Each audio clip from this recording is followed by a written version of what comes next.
Officer TP వాళ్ళు పంపించండి.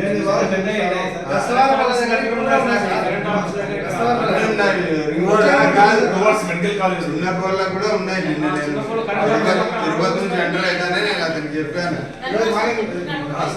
అలాంటి వాటికి ఫస్ట్ పర్మిషన్ ఇస్తారు. ఎవరు ఇచ్చారండి?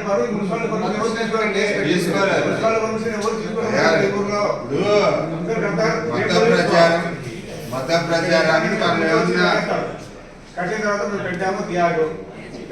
తర్వాత వచ్చేసి మళ్ళీ వారం రోజులు అయిన తర్వాత అంటే సార్ నేను చెప్పేది ఒకటి,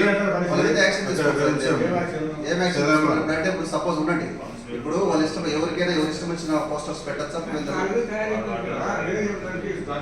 ఇప్పుడే కాదు ఎవరు చేస్తారు? ఎవరు చేస్తారు?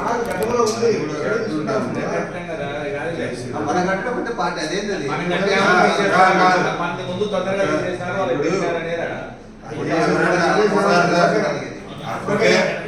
కొటేషన్ ఉంటే ఎవరైనా అదేదో కొటేషన్ చదివి మతం మారాలని ఏంది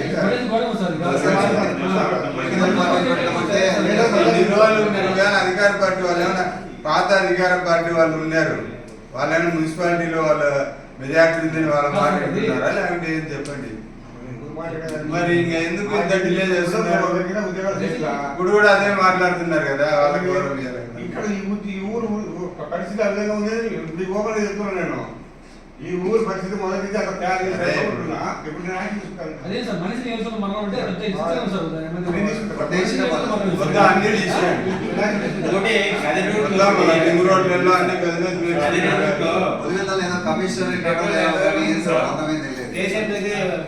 చర్చి కడుతున్నాం.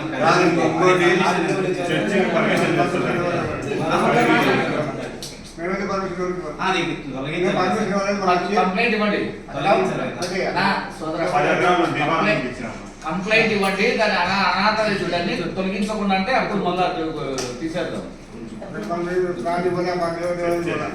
కంప్లైంట్ ఇవ్వండి ఫస్ట్.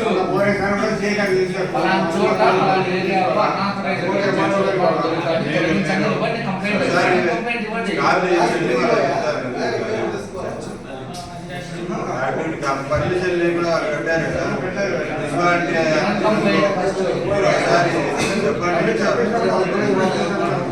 అలాగే ఆపడం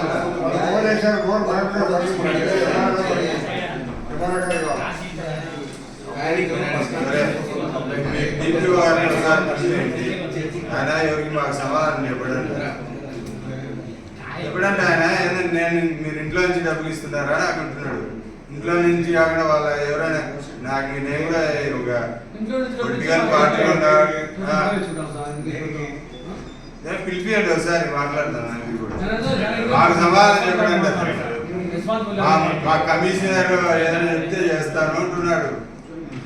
కమిషనర్ ఇంట్లోంచి చేయలే, నేను ఇంట్లోంచి చేయలే, ప్రజల డబ్బు అది జీతం ఇస్తులేదు, మా డబ్బులతోనే ఇస్తున్నాడు.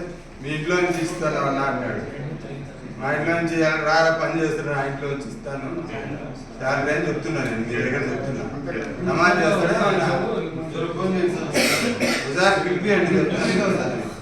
దానికి సమాధానం చెప్పండి. అంటే కాదే బుద్ధి ఉందా నీకు, మా ఇంట్లో నుంచి శాలరీ ఇస్తానా, నాకు జనం డబ్బు చెప్తాను అని చెప్పాను నేను.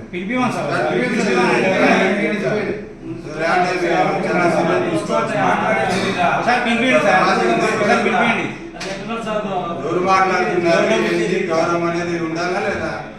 రెగ్యులర్ గా మా కమిషనర్ చెప్తే చేస్తా అంటే డబ్బులు శాలరీ ఎందుకు తీసుకుంటున్నావు? జనాలు చెప్తే చేయవా? ఒకసారి అది చేస్తాడా ఏంది?